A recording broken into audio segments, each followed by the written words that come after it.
Before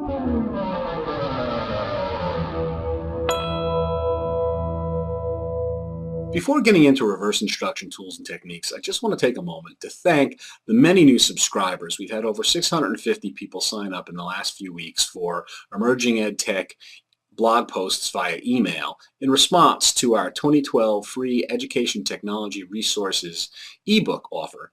And if you haven't subscribed, it's real easy. Come out to the home page. There's a little form on the right-hand side. Just give your name and email address. You'll get a confirming email. You click on that link. You'll then get a thank you email with a link in it to the ebook. And if you decide you don't want to keep getting the posts, it's real easy to unsubscribe with the links at the bottom of the emails. And I hope you enjoy the free resources and keep coming back for more. And that's it. So thanks again. So let's get in now to the reverse instruction tools and techniques. Late last year, we ran a few posts about reverse instruction and what it is and why it works and how some teachers are using it and why it makes sense. And once you buy into that, a logical next question I often get is, well, how do I get started creating digital learning tools?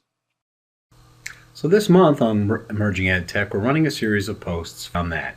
If I want to try reverse instruction, how do I get started? What kind of tools can I use to allow me to take existing content I have, or maybe create new content or use content that's out on the web and make these available to my students so that they can consume some learning content outside of the classroom and I can spend more classroom time focused on assignments and on reinforcement and review of the materials.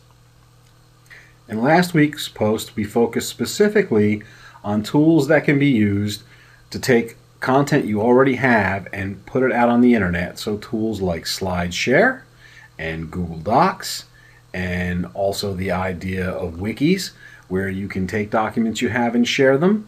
And then I also mentioned that course management and learning management systems are also systems that allow you to do this kind of thing.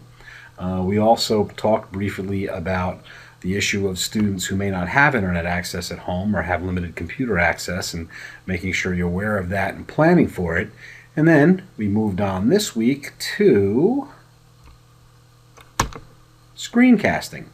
So with screencasting now, you can take the content that you have or content you get from somewhere and record over it, do voiceovers on top of it, and then depending upon the kinds of tools you're using, you can get into more advanced editing and overlaying text or graphics or links or whatever the case might be. And I share a couple of popular tools such as Screencast-O-Matic, Jing, and Screener, all of which have free versions that will allow you to get started with this technique, and then links to other additional types of applications along these lines, and some mention of some of the paid applications that you might want to get into if you decide that you enjoy this process and want to create longer and more sophisticated presentations.